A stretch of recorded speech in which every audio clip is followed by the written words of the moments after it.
Universidad Autónoma de Sinaloa, Facultad de Medicina. Curso Fisiología Médica, impartido por el Dr. José Guadalupe Daud Leiva. Los integrantes del equipo Nikolai Korokov serán Armenta Flores Vianey, Avendano Chay de Stan Steffi, Padilla García Jesús Armando, Martínez Castro y Eduardo, Román González y Ana Margarita y Valdés López Ramona. El día de hoy vamos a ver gasto cardíaco. ¿Qué es el gasto cardíaco? El gasto cardíaco lo vamos a definir como la cantidad de sangre eyectada en un minuto. El gasto cardíaco se va a dividir en dos, el gasto cardíaco sistémico y el pulmonar. El sistémico está dado por la contracción del ventrículo izquierdo, el cual proporcionará los nutrientes a los tejidos por medio de la sangre.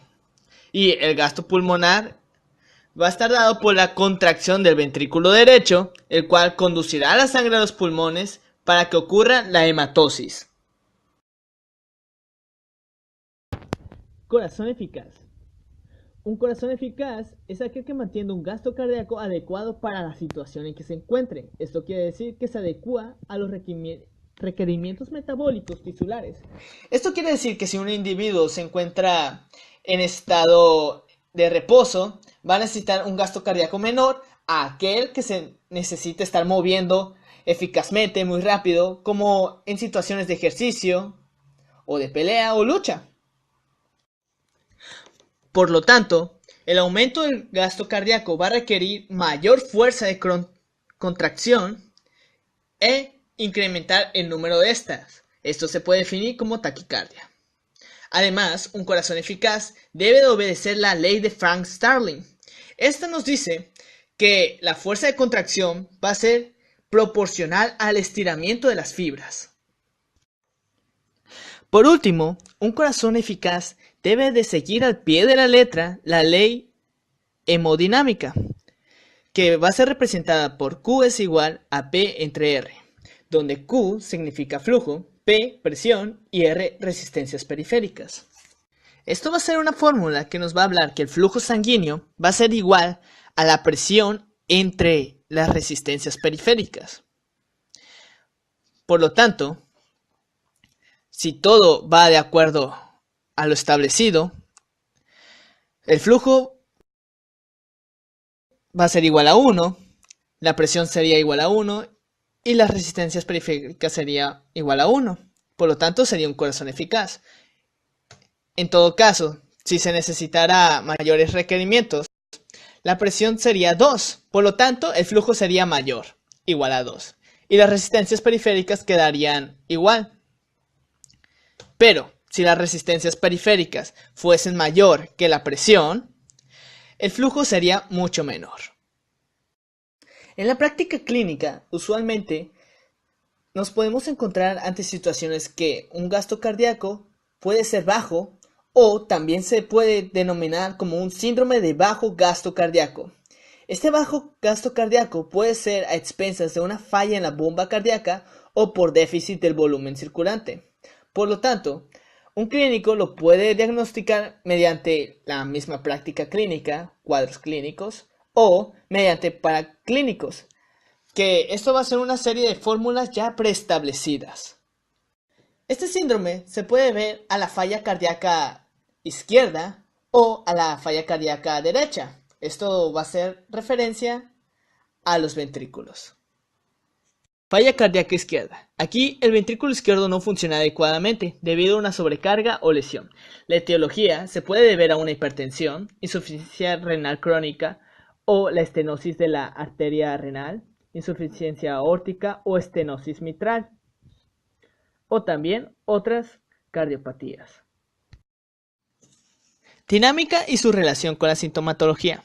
Un ventrículo izquierdo insuficiente o que falla no puede expulsar durante la sístole toda la cantidad de sangre que contiene, por lo que queda un remanente de la misma que ocasiona un aumento en la presión diastólica en dicha cavidad. Presión que repercute en forma retrógrada a la aurícula izquierda, a las venas pulmonares y a los capilares pulmonares. El aumento de la presión sanguínea a nivel de los capilares pulmonares, también conocido como presión hidrostática, puede ser de tal magnitud que iguale o rebase a las presiones que tienden a mantener el líquido plasmático dentro de los vasos. en especial la presión colodosmótica de las proteínas. Por consiguiente, al llegar a esta situación, se inicia la fuga del líquido al espacio alveolo capilar y el alveolo, ocasionando una insuficiencia respiratoria importante, hipoxemia, tos con sangre, taquicardia como método compensador de la falla cardíaca. Por lo tanto, a todo esto se le va a conocer como edema agudo pulmonar. Para el manejo del edema agudo pulmonar se van a requerir 6 pasos. Una posición semisentada llamada Fuller para disminuir el retorno venoso y la mayor congestión pulmonar. Diuréticos de acción rápida, furosemide. Tratamiento de la causa. Si la causa es la hipertensión severa, se utilizan hipotensores de acción rápida. Soporte de función cardíaca mediante el uso de digitálicos u otros inotrópicos más energéticos y de acción más rápida, como sería la dopamina en infusión. Oxígeno, preferentemente con presión positiva. Ligadura alternada de miembros y restricción de líquidos y control estricto de los mismos. Falla cardíaca derecha. Aquí el ventrículo derecho falla y como consecuencia la perfusión pulmonar disminuye, ocasionándose problema a nivel de la hematosis. La etiología puede ocasionarse por neumonías, hipertensión arterial pulmonar, tromboembolia pulmonar importante y estenosis pulmonar severa. La dinámica en este caso es similar a la falla ventricular izquierda. Sin embargo, la presión que inicialmente se incrementa en el ventrículo derecho repercute hacia la aurícula derecha, venas cavas y yugulares. Encontraremos congestión hepática e ingurgitación yugular, sin faltar la taquicardia como mecanismo compensador ante el bajo gasto cardíaco. El manejo de la falla ventricular derecha consiste en 4 pasos importantes. El primero, soporta la función cardíaca, usualmente mediante la digitalización del paciente y el uso razonable de diuréticos. Por segundo, la restricción de líquidos y control estricto de los mismos. El tercero sería la restricción razonable del consumo de sal y el cuarto sería el tratamiento de la causa. Para clínicos. Para determinar el gasto cardíaco con la ayuda de los paraclínicos, nos referimos al principio de Fick, que enuncia que el gasto cardíaco es igual al consumo de oxígeno por minutos entre la diferencia arteriovenosa de oxígeno por 10. Tomando en cuenta la fórmula ya descrita, podemos asegurar que conocemos con exactitud la diferencia arteriovenosa del oxígeno, ya que para conocerla necesitamos tomar una muestra de sangre arterial, de preferencia arteria radial o femoral, y una muestra de sangre venosa, de la aurícula derecha, venas cavas o yugular interna, para conocer la cifra de hemoglobina y la saturación de ambas muestras sanguíneas. La diferencia arteriovenosa de oxígeno es el contenido arterial de oxígeno, que es la primera fórmula, y el contenido venoso de oxígeno, que es la segunda fórmula. Ambas presentan la misma fórmula, simplemente que la diferencia radicará en la saturación. Si modificamos el principio de Fick, tratando de contar con datos conocidos, podemos determinar con facilidad el gasto cardíaco aproximado. Así que la nueva fórmula sería índice cardíaco es igual al consumo de oxígeno por minutos entre metro cuadrado de superficie corporal entre la diferencia arteriovenosa de oxígeno por 10. Por lo tanto, al realizar esta fórmula obtendremos el índice cardíaco, que este es igual al gasto cardíaco en metros cuadrados de superficie corporal, el cual en términos generales es de 2.7 a 3.8 litros por minuto sobre metros cuadrados en todas las edades. Ahora nace la pregunta, ¿por qué hacemos lo anterior? Especialmente porque se ha visto que en promedio, por cada metro cuadrado de superficie corporal, consumimos de 150 a 170 centímetros cúbicos de oxígeno en reposo. Entonces, ya tenemos como punto de partida datos conocidos. Si el índice corporal obtenido se encuentra dentro del rango aceptable como normal, 2.7 a 3.8 litros por minuto sobre metro cuadrado de superficie corporal, el gasto cardíaco que obtendremos al multiplicar el índice corporal por la superficie corporal será el correspondiente y aceptable como normal para determinado paciente. Ejemplo: paciente o individuo de 2 años de edad, 12 kilogramos de peso y 0.55 metros cuadrados de superficie corporal. ¿Cómo obtenemos el gasto cardíaco en este paciente? Primero, tomamos una muestra de sangre arterial, ya sea radial o femoral. Segundo, tomamos una muestra de sangre venosa, preferentemente de aurícula derecha o venas cavas, mediante un catéter central. Puede tomarse de la vena yugular interna o aún de externa, por punción, si no se cuenta con un catéter central. Tercero, determinamos en ambas muestras las cifras de hemoglobina y las respectivas saturaciones. Cuarto, determinamos el índice cardíaco. Quinto, multiplicamos el índice cardíaco por la superficie corporal y obtenemos el gasto cardíaco aproximado. En este caso, se nos reporta 15 gramos por ciento de hemoglobina, saturación arterial de 95% y saturación venosa del 70%. Por consiguiente, el contenido arterial y contenido venoso de oxígeno tendrán los resultados de 19 volúmenes de oxígeno y 14 volúmenes de oxígeno. Y la diferencia arteriovenosa de oxígeno será 19 volúmenes de por ciento menos 14 volúmenes de por ciento, nos dará un resultado de 5 volúmenes. Esto significa que la muestra de sangre arterial con 15 gramos de hemoglobina y 95% de saturación transportaba 19 volúmenes o mililitros de oxígeno por cada 100 mililitros de dicha sangre. Que la muestra de sangre venosa con 15 gramos de hemoglobina por ciento y 70% de saturación transportaba 14 volúmenes o mililitros de oxígeno por cada 100 mililitros de dicha sangre. Que la diferencia arteriovenosa de oxígeno fue la cantidad de oxígeno por 100 mililitros de sangre que en un minuto quedó para aprovechamiento de los tejidos. Ahora, el índice corporal es igual a 150 centímetros cúbicos por minuto sobre metro cuadrado entre 5 volúmenes por 10. Esto nos dará un resultado de 3 litros por minuto sobre metro.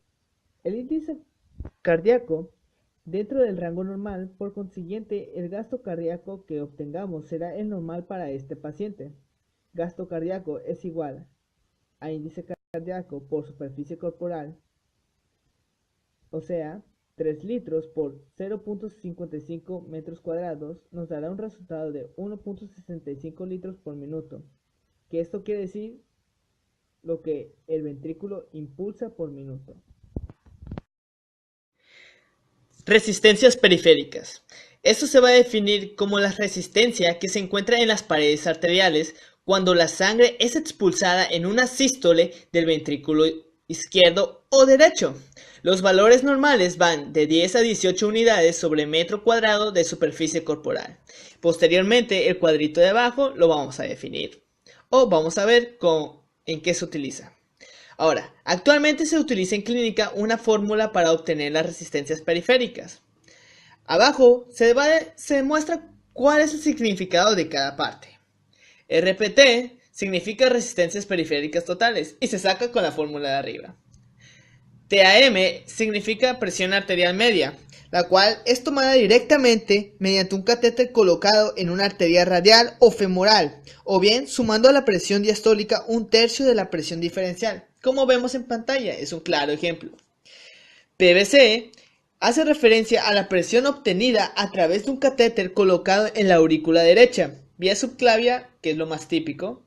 Y en todo caso de que no contemos con algún catéter, podemos darle un valor de 5 milímetros de mercurio, la cual es la presión normal que se encuentra en la aurícula derecha, como también se marca en pantalla. Y C, por último, se refiere al índice cardíaco, que este ya se describió con anterioridad. Si quieren, pueden revisarlo. Estados hipodinámicos. Esto se define como el aumento de las resistencias periféricas y estos son estados hemodinámicos que cursan con un bajo gasto cardíaco. Se le puede considerar un método compensatorio ya que incrementa la presión arterial con el fin de que la sangre llegue a los órganos vitales, algunos de ellos demostrados en pantalla, sacrificando la oxigenación tisular a diversos niveles.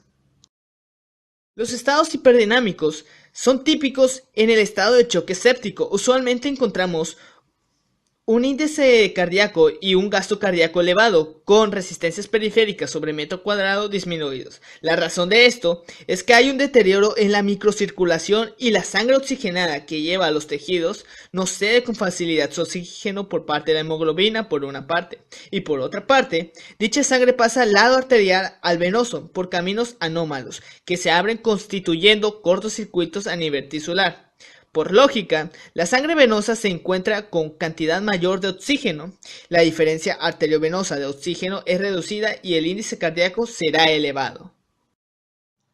Ahora, para dar un ejemplo, tomaremos al mismo preescolar de 2 años de edad, el cual tendrá una presión arterial media de 70 milímetros de mercurio. La fórmula a seguir es la ya descrita anteriormente. Y los valores serán 70 milímetros de mercurio menos 5 milímetros de mercurio entre 3 litros de sangre. Esto nos dará un resultado de 21 unidades sobre metro cuadrado.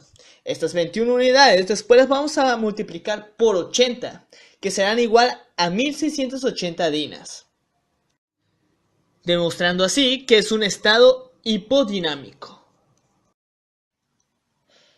Índice de extracción periférica de oxígeno. Esto nos hace referencia a que en condiciones normales la hemoglobina cede del 25 al 30% de su oxígeno, siendo esto lo suficiente para que un índice de extracción periférica de oxígeno sea aceptable. Sin embargo, esto se puede ver afectado. En los estados hipodinámicos, el índice de extracción periférica de oxígeno se verá incrementado y en los estados hiperdinámicos, este puede reducirse. La fórmula para sacar el índice de extracción periférica será la ya vista en la pantalla y los resultados que se pueden considerar aceptables serían del 0.25 a 0.30. Índice de extracción periférica de oxígeno. Esto nos hace referencia a que en condiciones normales la hemoglobina cede del 25 al 30% de su oxígeno, siendo esto lo suficiente para que un índice de extracción periférica de oxígeno sea aceptable. Sin embargo, esto se puede ver afectado. En los estados hipodinámicos, el índice de extracción periférica de oxígeno se verá incrementado y en los estados hiperdinámicos, este puede reducirse. La fórmula para sacar el índice de extracción periférica será la ya vista en la pantalla y los resultados que se pueden considerar aceptables serían del 0.25 a 0.30. Volúmenes sanguíneos. Para obtener matemáticamente la cantidad de sangre que es eyectada y almacenada, la dividiremos en 3 categorías. Volumen sistólico, que representa la cantidad de sangre eyectada y el 70% en total. El volumen diastólico final, que representa el 100% del almacenamiento dentro del ventrículo. Y el volumen residual, que representa el 30% de la sangre que queda dentro del ventrículo. Pasando ya a las cuentas, el volumen sistólico es igual al gasto cardíaco entre la frecuencia cardíaca. Tomando en cuenta el mismo ejemplo anterior, simplemente que el gasto cardíaco en esta ocasión va a ser multiplicado por 1000 y la frecuencia cardíaca será de 80. Por lo tanto, el volumen sistólico será igual a 1650 entre 80 con un resultado de 20.62 mililitros. Volumen diastólico final. Esta es una regla de 3, por lo tanto, vamos a poder resolverla mediante el resultado de la cuenta anterior. Por lo tanto, va a ser 100 por 20.62 mililitros equivalentes al volumen sistólico entre 70. El resultado va a ser 29.46 mililitros. El volumen residual equivale al 30% del volumen diastólico final. También, este lo podemos sacar mediante una cuenta muy fácil, restándole al volumen total el volumen sistólico, dándonos un resultado de 8.84 mililitros. Muchas gracias por su atención. Esto ha sido todo de nuestra parte. Nos vemos para la próxima. Uy.